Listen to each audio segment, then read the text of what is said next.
É difícil pensar que existe alguém 100% satisfeita com o seu corpo. E na maioria das vezes é possível disfarçar. Por exemplo, usando uma roupa mais apertada, um sapato fechado, um sutiã com bojo. Mas e quando aquilo que te incomoda está no meio do seu rosto? Pois é, nós estamos falando do nariz fino, arrebitado, curto, romano, anduco. Esses são alguns dos tipos mais comuns e conhecidos de nariz. Afinal, é possível ter um nariz perfeito? No Band Mulher de hoje, nós vamos falar sobre correção de nariz. E para conversar com a gente, eu convido o Dr. Bruno Herkenhoff. É assim, doutor Bruno? Isso, está correto. Seja bem-vindo, boa tarde. Boa tarde. Olha, nariz. Tem muita gente que chega em seu consultório pedindo, por exemplo, da Angelina Jolie?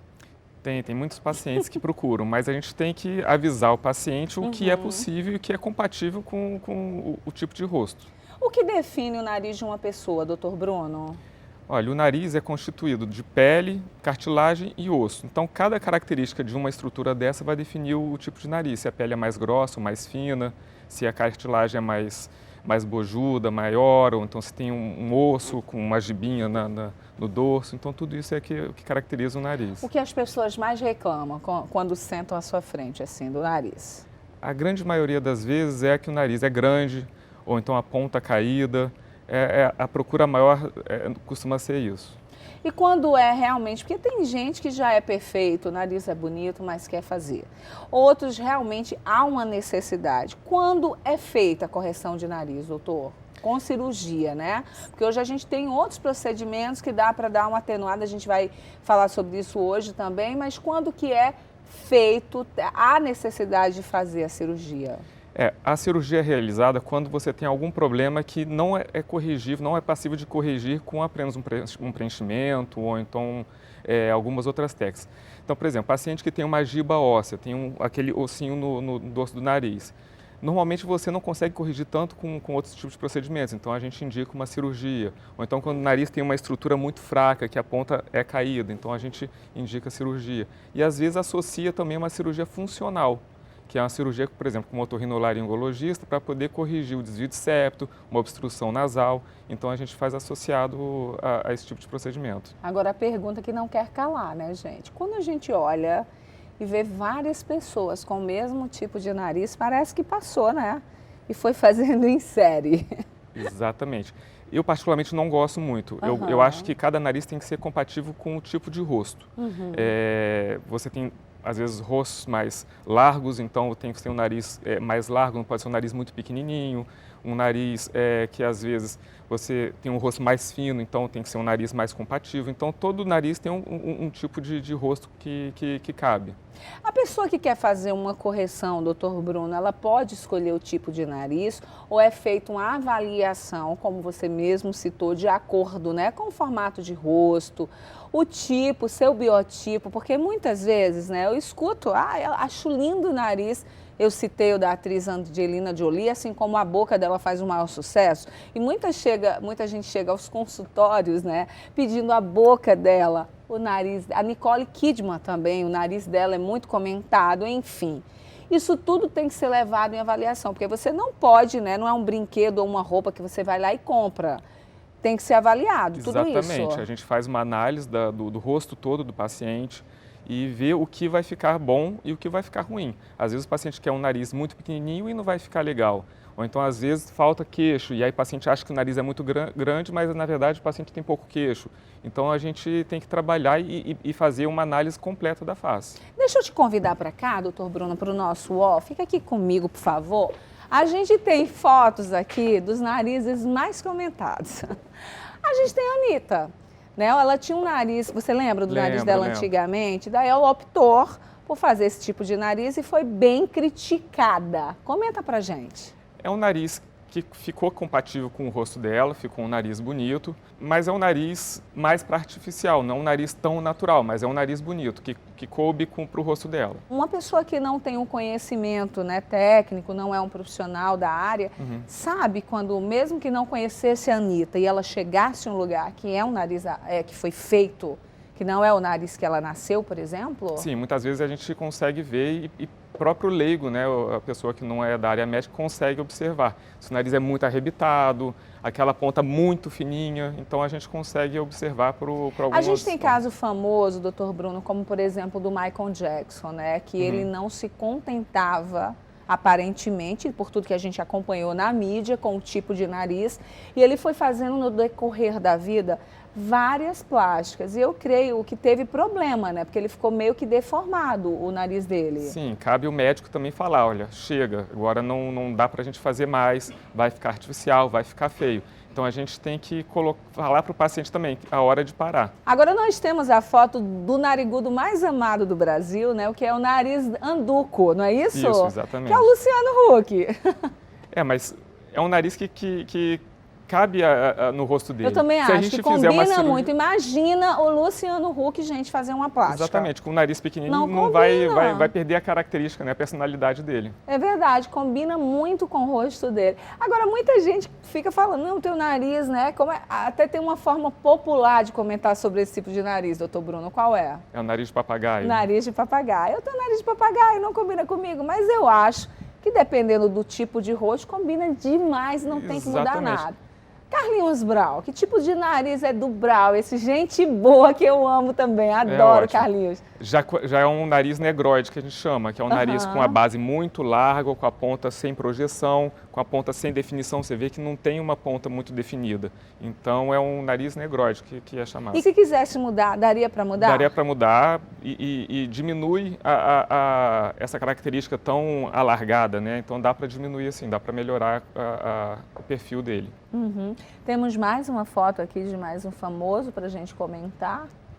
A Isis Valverde, lindíssima, né, gente? Ela não tem nada o que fazer. Não né? tem. O nariz é lindo. Maravilhosa, boca linda, ela é perfeita, né? Ela é. Não tem nada o que fazer, nada a acrescentar. Boca, olha, o doutor Bruno falou, Isis perfeita, maravilhosa. E ela também tem um nariz, imagina essa mulher fazer uma plástica. Exatamente, é um nariz que tem uma pequena giba, não é um nariz perfeito. Como que chama? Pequena giba? É uma giba. O que é giba? É o ossinho em cima do nariz. Ah, tá, isso acima aqui. Então é um nariz que tem uma pequena giba. É comum no biotipo da mulher, do povo brasileiro ou não? É muito do europeu. O italiano tem um nariz que costuma ter uma giba maior. E o brasileiro, como tem muito miscigenação de raças, né, então acaba tendo bastante também. Que vem do italiano muito isso do italiano. mais, a giba no nariz. Giba, isso. Muito bom, e a Gisele com o rosto também perfeito, também, né? linda. Tom Cruise, gente, Tom Cruise não tem o que fazer, né? Que tipo de nariz é o do Tom Cruise? Ele é um nariz misto, é um nariz com a pele grossa, um nariz grande, também tem uma giba. E se eu não me engano, aí também tem uma laterorrenia, que é um nariz um pouquinho torto. Então, também cabia uma cirurgia, mas fica bem nele também. Gente, mas se Tom Cruise, não tem como Tom Cruise fazer cirurgia não, doutor. Ele é lindo desse jeito, se fizer cirurgia vai estragar, porque é maravilhoso. Olha, a gente vai para um rápido intervalo, tá? E daqui a pouco a gente continua falando sobre esse assunto. Ainda hoje no programa tem a voz da mulher, tá? E ainda tem dicas de maquiagem para dar aquela afinada no nariz, né? Então, não sai daí. A hora do café vai ser com o cantor gospel, o Edson Souza. Te espero, até já.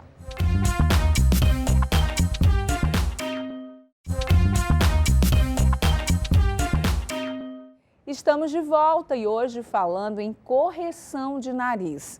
Eu converso com o cirurgião, Dr. Bruno Herkenhoff, e recebo também aqui no estúdio, né, a maquiadora Joyce Barbosa, que vai nos dar algumas diquinhas, aqueles truques que a gente adora, mulher truqueira, hein, Joyce? É isso aí. A gente adora um truque, hein, doutor Bruno? Para dar aquela afinadinha no nariz, porque nem todo mundo está conseguindo agora fazer a cirurgia ou fazer um procedimento estético. Sim. Vai dando uma disfarçada, tudo bem? Prazer.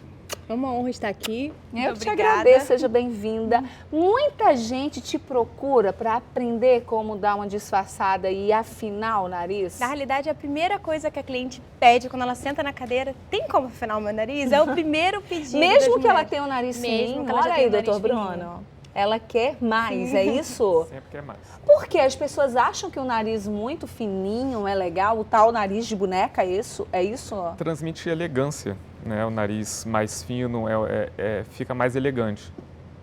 Então, é a primeira coisa que quando Sim, sentam na sim. sua cadeira já pedem. E não só isso também, a maquiagem ela tem o poder de realçar e de minimizar algumas imperfeições, né? A gente consegue fazer isso através de algumas técnicas que vêm através do visagismo, que eu acredito que também seja muito aplicado dentro da cirurgia.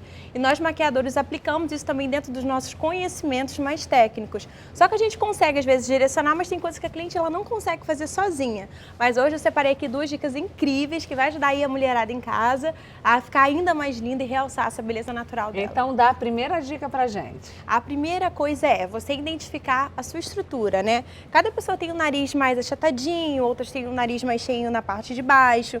Então você primeiro precisa identificar o que você quer minimizar. Por exemplo, no caso dela, na parte superior do nariz já é bem fininho. Então, se eu afinar nessas laterais, vai ter uma sensação um pouco estranha. Então, eu só vou minimizar e afinar da metade para baixo e iluminar levemente o topo do nariz, né? Nessa área e na pontinha É também. aquela coisa que a gente já aprendeu, né? Meio que básico assim na maquiagem, mas muita gente ainda não Verdade. sabe, por isso que vale salientar.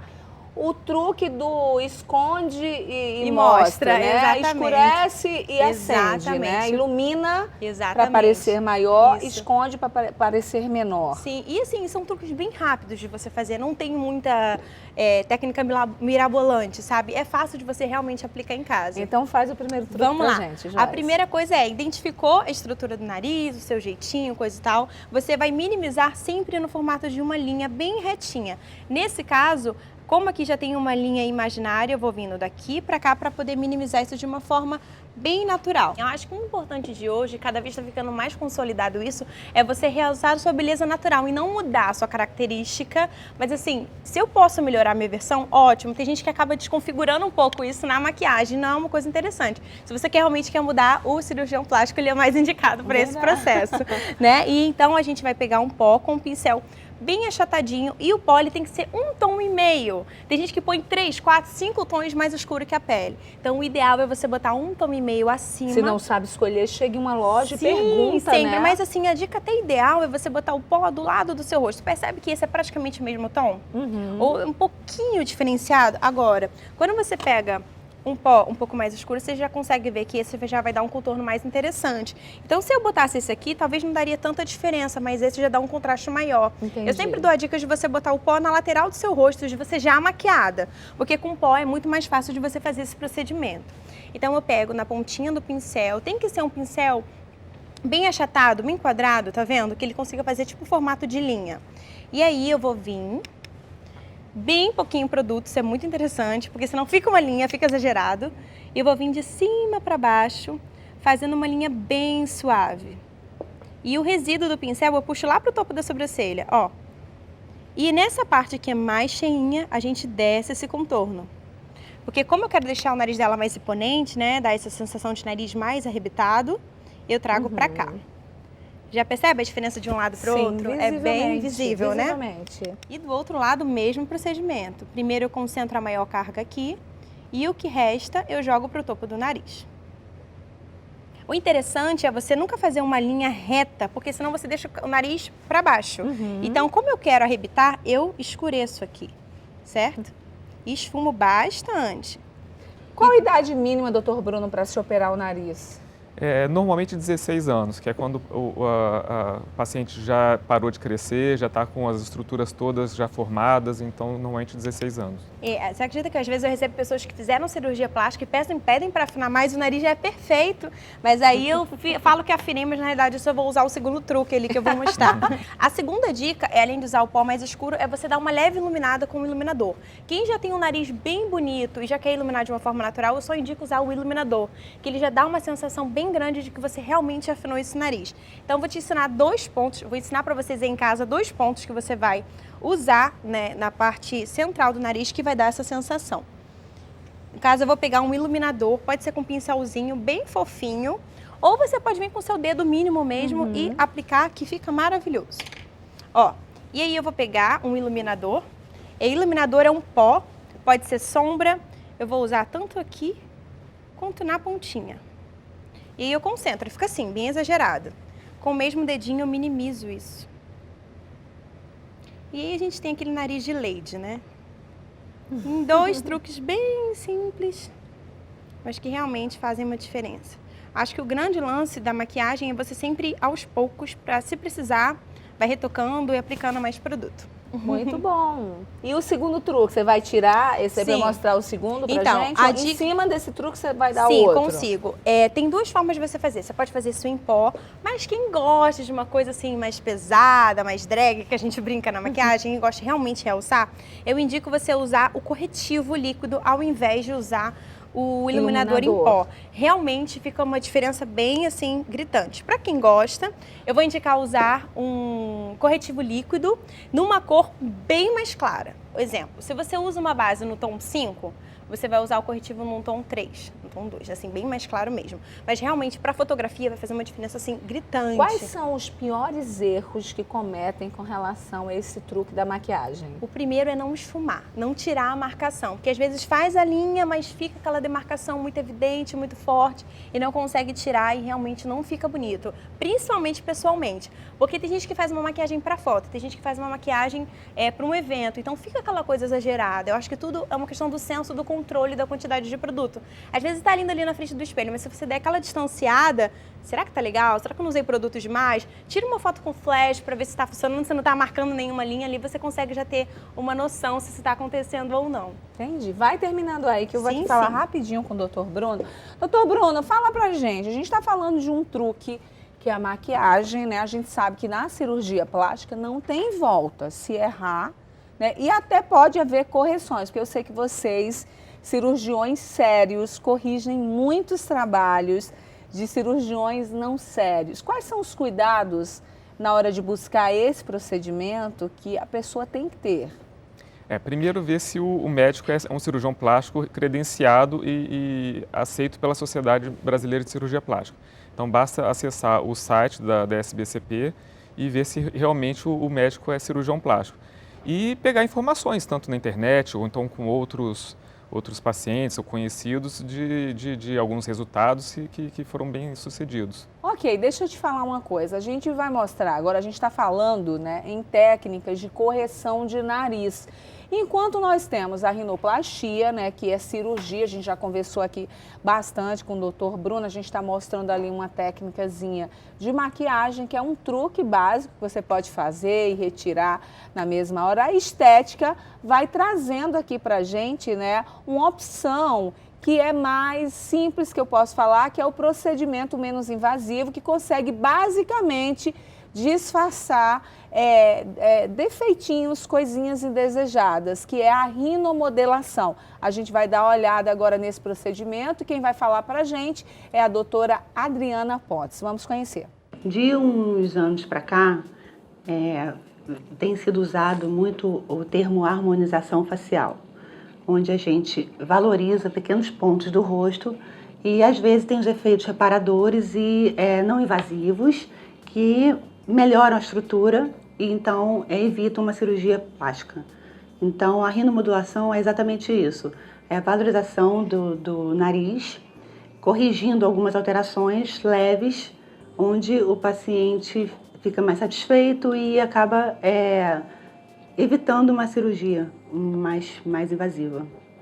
Então o que a gente tem que fazer primeiro? A gente tem que relaxar essa musculatura aqui do meio com toxina botulínica para esse nariz dar uma empinadinha.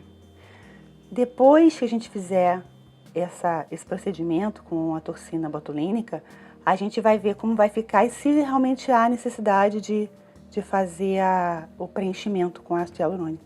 Nós usamos um preenchidor à base de ácido hialurônico, que ele faz uma moldagem, aumenta um pouco o volume da região e reestrutura aquela alteração existente. Assim, varia um pouco de caso para caso, né? Tem pacientes que absorvem mais rápido, outro não, mas na verdade o tempo em média é de 1 ano e meio a 2 anos de duração. Pode, às vezes, aparecer algum edema, bem normal por conta da introdução da cânula. A gente sempre deve fazer com cânula para não ter até risco de extravasamento de sangue, rompimento de vaso. A gente tem que sempre manter uma harmonização o máximo possível. Mas quando você quer mudar esse nariz, você não está satisfeito com ele, a gente tem sempre que recorrer também a avaliação do cirurgião plástico, porque ele junto comigo vai ver a necessidade de fazer a cirurgia ou não. Então, o recado que eu deixo é o seguinte, é que todo mundo tem as suas características e cada um tem uma beleza, um tipo de beleza. Hoje em dia, a gente está padronizando muito essa questão da estética, todo mundo quer ficar igual. E não existe isso, cada um tem a sua própria beleza. Então, o que a gente faz? A gente valoriza os pontos que a gente pode corrigir e essa beleza vai ficar mais evidente e a pessoa vai ficar mais feliz. Mas tem que ter cuidado, porque sempre tem que ser vista por bons profissionais, por profissionais qualificados, até porque tem produtos que não são muito confiáveis e podem gerar efeitos colaterais no paciente e ter consequências graves. É importante fazer esse trabalho em equipe para ter um resultado eficaz.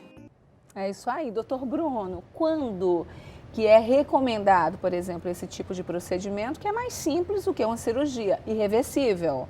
Sim, normalmente ele dura mais ou menos 1 ano e meio, 2 anos. Reversível, existem produtos que conseguem quebrar esse produto e reverter.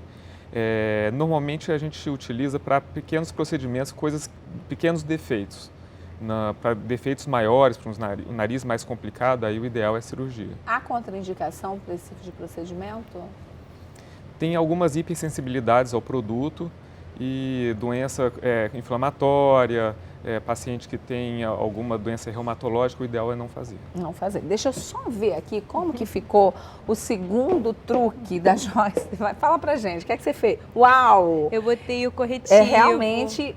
É mais evidencia mais. Então, é sempre importante você evidenciar. Percebe que, por mais que tenha um contorno, por mais que tenha afinado o nariz dela, eu não tirei a característica principal, né? A estrutura do rosto dela não foi mudada. E eu acho que dentro dessa coisa de contorno e iluminação, disfarces ou não, a gente não pode descaracterizar a beleza natural dessa cliente. Então, você, quando for fazer em casa, faça de um jeito que melhore sua versão, que não mude quem você é, que eu acho que isso é essencial. Verdade. Né? Eu acho que a maquiagem, ela tem que nos deixar, né, melhor. Sim, sempre. Porque tem maquiagem que descaracteriza completamente seu rosto, daí não vale. Sim, sim. Minimizar algumas coisas que nos incomodam é uma coisa, agora mudar a nossa estrutura realmente é outra coisa. Espero muito que vocês tenham gostado da dica. O antes e o depois da nossa modelo na telinha para você.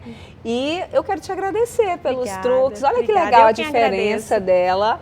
Né, o antes e depois a gente vê que dá uma mudada mesmo, então é um truque aí usado. Total. Né? As mulheres pedem bastante. Muito bom. Isso tem que praticar, maquiagem é prática. É prática, literalmente tem que praticar para ficar errar bem. E acertar diversas vezes. Muito obrigada pelo convite. E ela é linda, né? Ela é uma gata. Maravilhosa. Obrigada, foi um prazer enorme. Eu que te agradeço. Doutor Bruno, muito obrigada por nos esclarecer, né? Tirar todas as dúvidas com relação ao nariz, né? Muita gente, realmente tem gente que tem problemas realmente, se sente com a autoestima complicada, né? É por causa do nariz. Então, acho que é importante, agora tem que tirar todas as dúvidas, tem que procurar realmente um profissional, entrar no site que está aí na telinha, né? Para saber se o cirurgião está apto a fazer na Sociedade Brasileira, né, de Cirurgia Plástica. Isso é importantíssimo para não cair enrascada aí por aí. Exatamente, o mais importante é isso, procurar um cirurgião plástico e evitar o exagero. Muito obrigada, tá? A gente vai para mais um intervalo. No próximo bloco tem o quadro A Voz da Mulher, hoje falando em direito patrimonial. A gente volta já.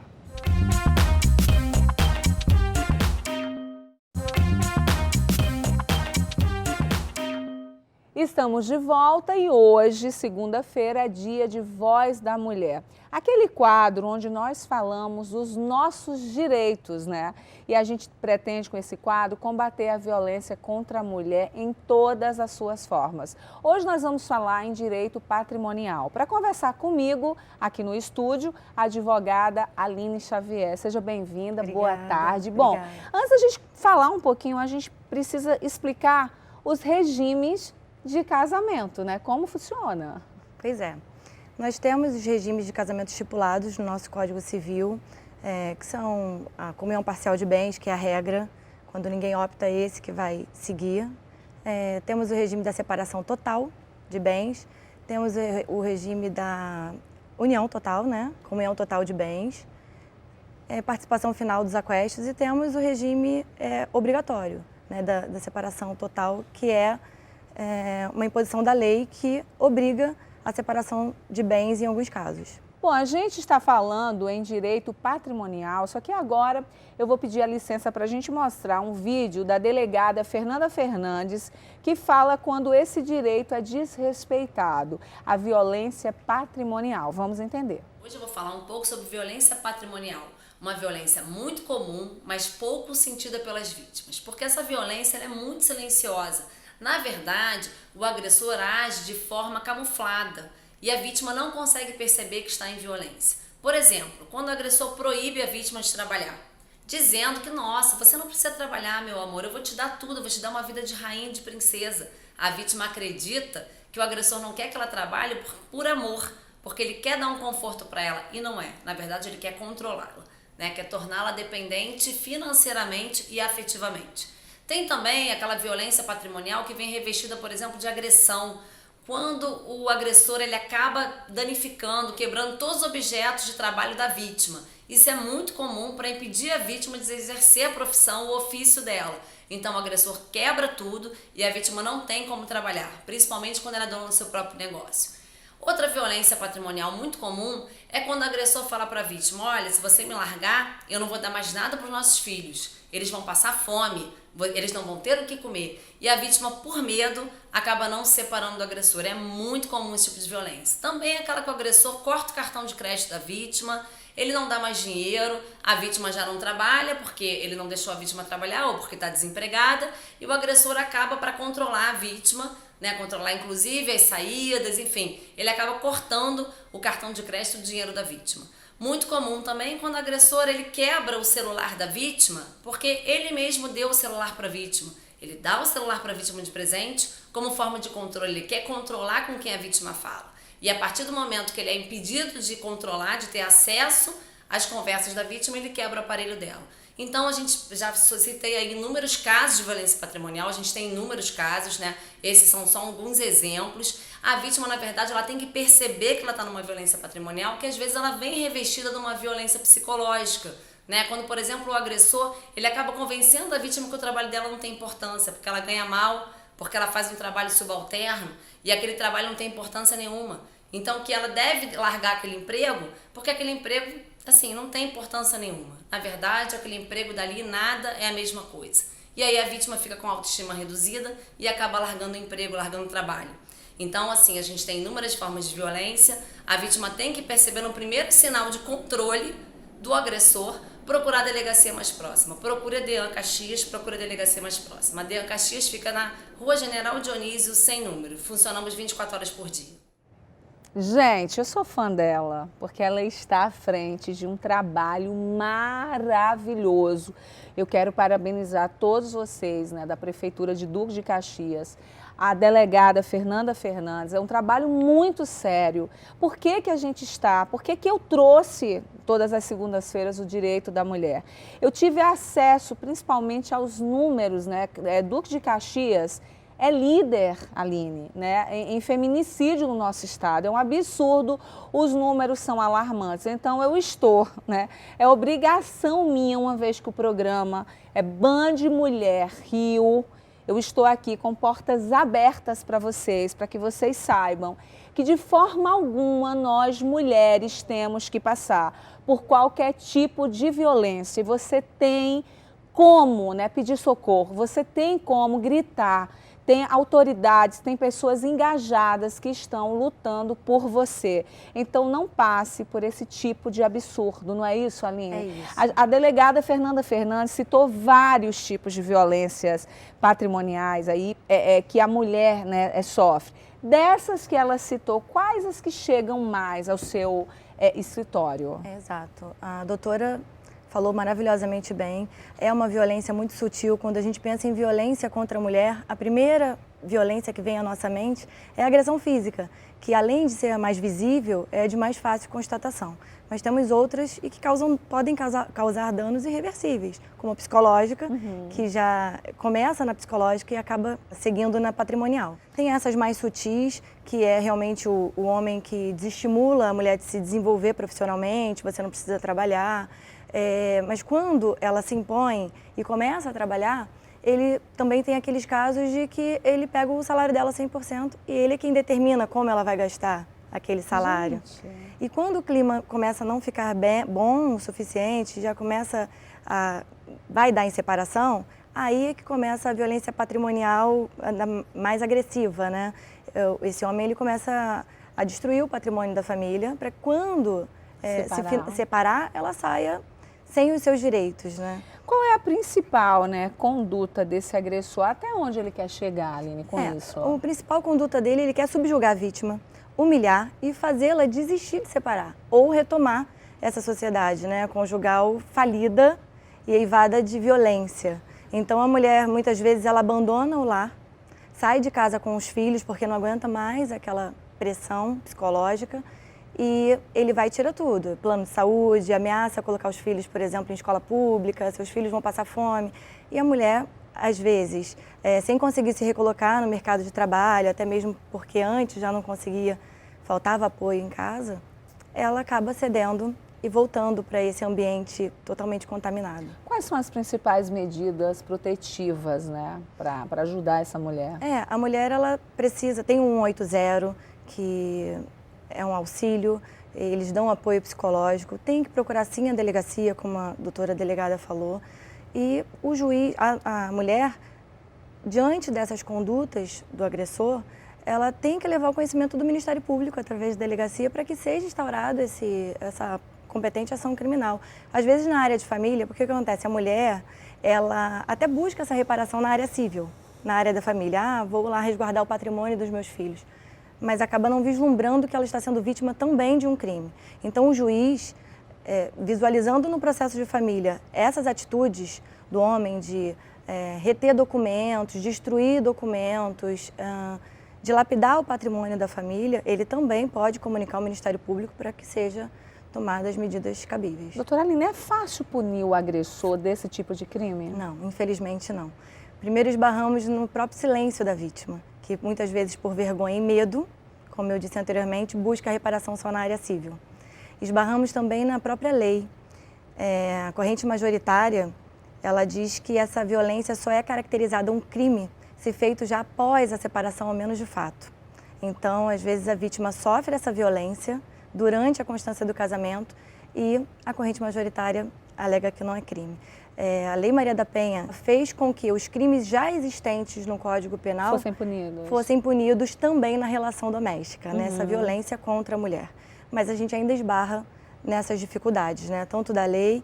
A Lei Maria da Penha, como um todo, como o nosso Brasil, nós temos leis excelentes. Nosso problema é a efetividade do cumprimento dessas leis. Diminuiu, Aline, esse tipo de crime depois da Lei Maria da Penha? Olha, ou não? Não. Hoje nós temos 500 mulheres agredidas por hora no Brasil. Sim. Mas por que, em contrapartida, hoje o crime contra a mulher tem aumentado absurdamente? A gente tem casos aí alarmantes, né? 500 mulheres por hora agredida, né, com a evolução que nós vivemos, é realmente assim inaceitável. Verdade. Por quê? Que acontece? A minha opinião, eu acredito que na verdade não aumentou, e sim estamos tendo mais divulgação. Acesso à divulgação que a gente não tinha antes, né? Uma mulher... E muitas mulheres mais corajosas em denunciar. Uma mulher que denuncia estimula outra que esteja vivendo naquela situação também denunciar. E nós temos hoje a internet, os programas que estão dando essa visibilidade e muitas mulheres, como a doutora falou, elas não sabem que estão vivendo uma violência. Elas acham que é comum. E o que a gente tem para dizer elas têm que ter coragem, têm que buscar ajuda, principalmente a psicológica, porque ela precisa se fortalecer para buscar depois os seus direitos.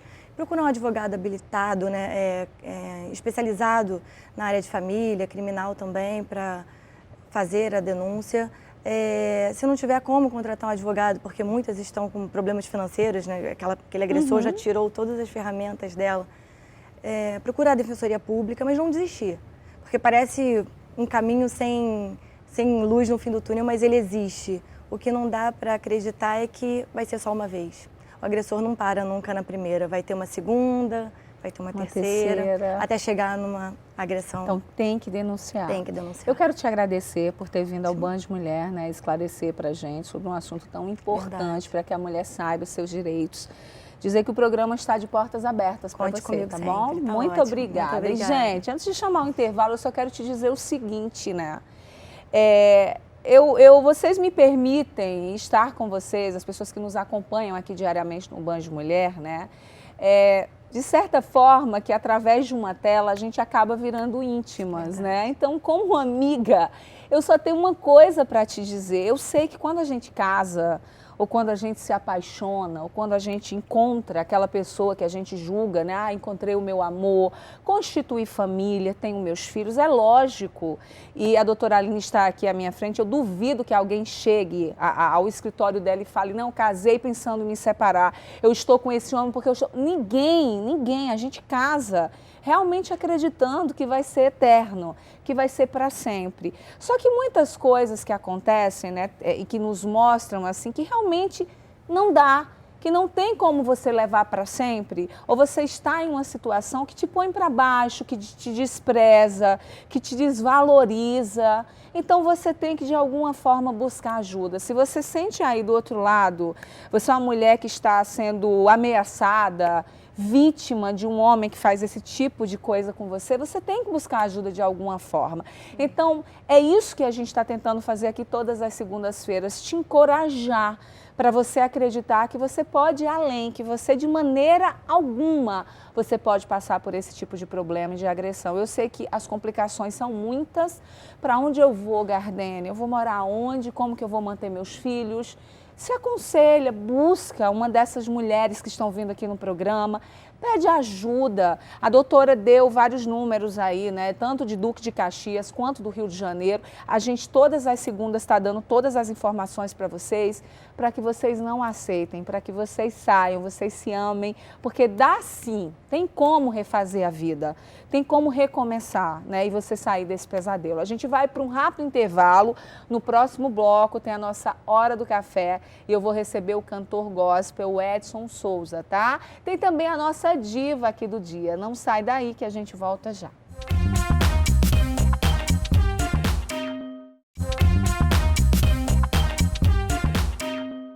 Estamos de volta e agora eu tenho o privilégio de receber aqui no estúdio esse artista, meu amigo Edson Souza. Ele é cantor gospel, nascido em Paulo Afonso, no interior da Bahia, e ele está lançando atualmente o EP Rompendo. Está de passagem aqui pelo Rio de Janeiro e lógico que eu não poderia deixar, né, de convidá-lo a vir aqui no Band Mulher para tomar um cafezinho comigo e matar a saudade. Seja bem-vindo, Olá, que coisa querida. boa! Que prazer, Que Gardênia, prazer lhe estar com receber. você. Gente, eu conheço esse rapaz desde esse tamanho, É verdade. não é? Mas porque você era alto, né? Ó, já... Mas é de muito pequenininho, é uma amizade de muitos Verdade. e muitos anos. Verdade. Senta, Edson. E daí, só para contar para vocês, eu lembro com muito carinho do Edson cantando na igreja. E daí eu lembro dele cantando, depois Edson virou um rapaz, casou, mudou de cidade e meio que deixou a música um pouquinho de lado. Mas a gente sempre se falou muito através das redes sociais, né? Por e-mail. E uma vez eu falei para ele, você lembra disso? Lembro. Você tem que retomar a sua carreira, porque ele tem um dom. E quando a gente tem um dom, Edson, a gente não pode deixar passar. Verdade. E daí o quê? Uns 2, 3 anos você retomou? Isso. De fato, nós estamos agora retomando a carreira, né, a carreira musical, que sempre nos acompanhou, né? A música sempre esteve presente na minha vida, né? E eu não podia deixar de voltar a cantar Deus, voltar a cantar, né, para as pessoas, porque isso tem sido algo muito bom, né?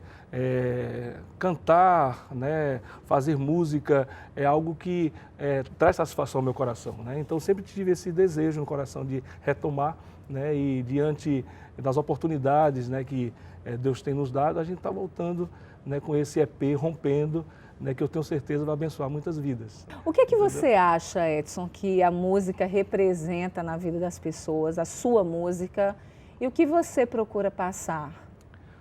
Olha, o que nós fazemos, né, com a música é algo que representa o interior, aquilo que vem de dentro, né? Então a música ela tem o poder de curar, ela tem o poder de trazer uma mensagem, né? E quando você traz uma mensagem de paz, quando você traz uma mensagem que traz as pessoas a pensar os seus conceitos ou repensar os seus conceitos, isso é muito bom. Então, o que nós cantamos tem essa característica, né? Agora, assim, uma coisa importante a gente tem que colocar, a gente sabe que houve uma época, né, até com as doutrinas das igrejas, né, e muita gente confundindo as coisas. Sim.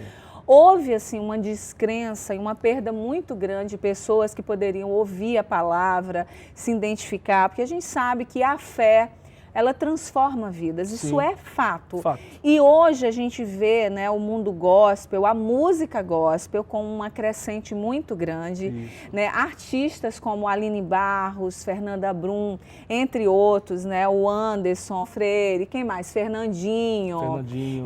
O próprio Kleber Lucas, indo por um caminho que hoje você escuta música gospel e não necessariamente você tem que ser evangélico. Não. Você tem outro estilo. Hoje eu acho que a música gospel ela tem atingido cada vez mais pessoas que, mesmo sem ser evangélica, elas gostam da letra, do estilo musical, do ritmo. Isso ultrapassou a barreira da religiosidade, né? A música ultrapassou a barreira da religiosidade.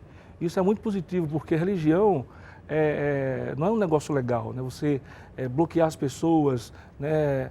Você trazer regras, né, pré-estabelecidas, normalmente por pessoas, por homens. Então a música, ela tem de fato que vir com essa característica de libertação, né? Essa característica de trazer paz às pessoas, trazer uma mensagem transformadora, né? Então isso é muito legal. Essa música que tem sido cantada pelas pessoas, ela traz hoje uma nova roupagem, né? Uma nova característica. É uma música que alcança corações, é uma música que tem sido, inserida no contexto de uma sociedade inteira, né? Acabou aquela coisa da música da igreja, a música gospel, que só era restrita a uma parte das pessoas. Hoje não, né? Graças a Deus por isso, né? A música hoje, ela de fato é universal, né? Isso é muito legal. Amém. Agora você faz parte de um projeto social, né, para ajudar crianças do Alto Sertão, em Canapi. Isso. Fala um pouquinho disso. Então, nós temos uma parceria, né, com um missionário chamado Eli Anderson, né?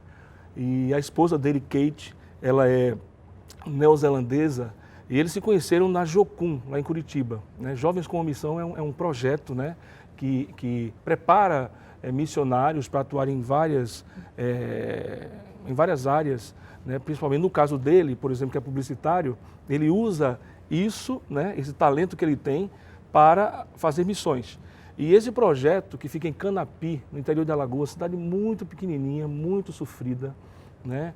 É uma cidade que tem um IDH quase de 0,5, IDH pequenininho, um IDH baixo, né? Ou seja, o desenvolvimento das pessoas é muito baixo. Isso em se tratando de educação, saúde, saneamento básico, né? E um lugar que tem, assim, muitas necessidades. O projeto, né, atende hoje a cerca de 30, 40 crianças, né, que estão expostas, crianças vulneráveis, coisa muito linda, né? E nós já vimos com essa parceria há algum tempo com Eli Anderson e queremos, através desse trabalho, né, eu tenho conversado com ele, né, pontualmente sobre isso, fazer com que esse trabalho de alguma forma traga recursos para esse projeto, né? Disse, olha, Anderson, eu não tenho interesse comercial no trabalho, o interesse seria, né, fazer com que isso alcance pessoas, com que isso traga recursos para ajudar esse projeto, que é um projeto espetacular. Ele já tem tido resultados formidáveis, né, com essas crianças, né, que têm sido expostas a tantos riscos, a tantas questões familiares e sociais, e o resultado é tão lindo que eu realmente tenho estado com o coração muito contrito nesse aspecto aí, e nós resolvemos abraçar essa causa e estamos juntos nisso. Nesse novo EP, Edson, já está disponível nas plataformas digitais para as pessoas que quiserem ouvir, como que faz? Então, nós estamos aqui exclusivamente no seu programa, né? Nós vamos cantar essa primeira canção, né? Mas nós iremos lançar em cerca de 2 meses em todas as plataformas digitais, estará disponível para você, né, que tenho certeza será um ouvinte do nosso trabalho, e vamos fazer o EP em meio físico, né, que hoje não vende mais CD nas lojas, né, está cada vez mais, mas no interior, né, nessas cidades pequenas, isso ainda é uma realidade, né, e nós queremos levar isso para as pessoas, porque quem adquirir o EP vai estar ajudando o projeto missionário lá do Eli Anderson. Tá? Oh, muito legal, parabéns, Edson. Eu que agradeço. Né? E esse seu novo álbum você se inspirou para fazer, você compõe também, né? Eu também sou compositor, né? Mas assim, impreterivelmente nesse álbum eu tenho canções do Anderson Freire, né? Eu tenho 2 versões internacionais da Bethel Music, né, do Jeremy Riddle. São canções que nós estamos agora gravando com autorização, tudo certinho. Né? E não tem nenhuma composição minha. São 5 músicas apenas, é um EP que nós estamos amadurecendo para evoluir para 10 músicas, mas nesse momento a gente está aguardando aí esse processo de autorizações e tal para poder lançar nas plataformas digitais. Olha, eu quero te agradecer por você ter vindo, né? Tomar esse cafezinho comigo agradeço, aqui, querida, gente, como é bom, né? Eu que agradeço. Rever gente que cresceu com a gente. Obrigada, muito benção, sucesso tá? na vida, sua na minha vida. casa. Parabéns pelo projeto, eu conheço o Canapi e eu sei da necessidade, para você que está me assistindo e não sabe ainda, eu nasci bem no sertão do Nordeste, né? Fui criada em Paulo Afonso, Bahia. Esse rapaz, meu amigo desde criança, mas independente da amizade, ele é um cantor e é um artista nato. E assim, depois eu fui para Recife, fiz a minha vida profissional toda em Recife, então muitos anos da minha vida eu fui radicada em Recife, fiquei em Recife, mas assim, é muito bom te receber, né? Eu que agradeço, querida. Muito obrigada e muito sucesso, tá bom? Te rever, estar aqui no seu programa, tá? A esposa está aqui, a Dani, tá né, aqui, acompanhando. Tá o Edson é pai, a gente tem aqui, o Edson tem 3 filhos, a gente teve recentemente o Dia dos Pais, que é a Evelyn, a Ellen e o Cauã, né? Minhas 3 pai, bênçãos. 3 bênçãos já, bênçãos. né? E um grandão, né? E uma mistura, eu vejo um parece muito com você, outro parece a cara da Dani, verdade, né? Verdade. Deus é bom demais. Muito bom. Olha, hoje eu termino o programa, né, falando para vocês, e ao lado desse amigo querido, né, talentoso, e me faz refletir sobre a importância de uma amizade de verdade. Você já parou para pensar quem são os seus verdadeiros amigos? Aí, ouvindo essa pergunta, parece difícil de responder, né? Mas olha, é muito simples. Basta você ver aqueles que estiveram ao seu lado, porque uma amizade verdadeira é como um casamento, por exemplo. É na alegria, na tristeza, nas dificuldades, na perda de um parente querido. Quantas histórias esse rapaz contou para me alegrar lá no hospital. Minha mãe internada e ele conversando comigo e tentando acalentar o meu coração quando doía demais. Isso é um verdadeiro amigo, né? Num dia, por exemplo, de uma crise existencial, como a gente está falando aqui, numa TPM daquelas, nas decepções, a minha diretora estava falando, na TPM, eu já te conheço na TPM, né? Nas decepções, num dia muito ruim de trabalho, aquele amigo que você pode ligar e falar assim, olha, tá ruim, estou cheia de dúvidas, estou com um problema, esse amigo te escuta, não te julga. Então, observem, né, quem está lá, sabe, nesses momentos, essas pessoas são como joias, então você dê valor a elas. E se tiver pelo menos um amigo assim que seja, você tem que agradecer muito a Deus, né? Pois uma amizade de verdade a gente não vê toda hora por aí. Então, aproveitando também que o Edson está aqui, eu tenho outra grande amiga sentadinha ali, né? Está assistindo a Marília Santos, assistindo minha amiga há 20 anos quase. Olha, é muito tempo de amizade. A gente a vida inteira, né? Verdade. Você está me vendo em várias fases. Eu espero quando eu estiver bem velhinha, e você também bem velhinho, a gente ainda esteja aqui. Amém. Olha, o Banho de Mulher fica por aqui. Amanhã a gente volta nesse mesmo horário. Um beijo bem grande. Vamos ouvir agora Edson Souza cantando pra gente, louvando. Um beijo e até amanhã eu te espero. Por favor, Edson. Queremos mais uma vez ouvir tua voz. Queremos mais uma vez sentir o teu Espírito. Faça queimar